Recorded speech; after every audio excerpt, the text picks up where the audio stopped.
L'affaire de l'homme aux deux vies. Abonne-toi et like la vidéo. En novembre 1948, à Adélaïde, en Australie, une affaire mystérieuse et terrifiante a captivé l'attention du public. Le corps d'un homme non identifié est découvert sur Somerton Beach, déclenchant une enquête complexe et déroutante. Un passant a remarqué un homme bien habillé, en costume et cravate, assis contre une digue avec les jambes étendues et les pieds croisés. Pensant qu'il dormait, il a continué son chemin. Plus tard dans la soirée, lorsqu'il est repassé par là, l'homme n'avait pas bougé. Inquiet, il a alerté les autorités.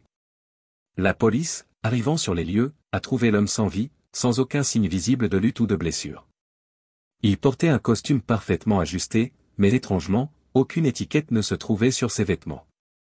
Ses poches contenaient un paquet de cigarettes, un peigne, un billet de train inutilisé à destination de Honey Beach, un billet de bus et une boîte d'allumettes. Aucune pièce d'identité ni papier ne pouvait indiquer qui il était. Une autopsie a révélé qu'il était mort d'une défaillance cardiaque, mais la cause exacte restait indéterminée. Des traces de poison non identifiables ont été suspectées. La police a ensuite découvert un morceau de papier dans une poche cachée de son pantalon. Ce morceau de papier, soigneusement roulé, portait les mots « Tamam Shud », une phrase en persan signifiant « terminé » ou « fini ». Le papier provenait d'un livre rare de poésie, The Rubaiyat, d'Omar Khayyam. Les enquêteurs ont lancé un appel public pour trouver des pistes. Un homme est venu déposer un exemplaire de The Rubaiyat qu'il avait trouvé sur le siège arrière de sa voiture stationnée près de Somerton Beach. À l'intérieur du livre, les enquêteurs ont trouvé une section manquante correspondant au papier trouvé sur le corps.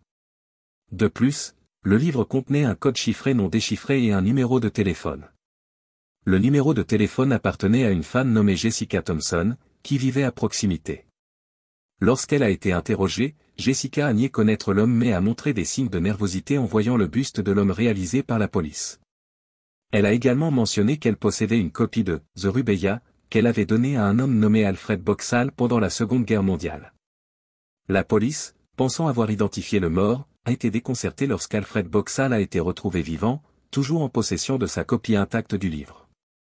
Les pistes se sont épuisées et l'affaire a été classée sans solution.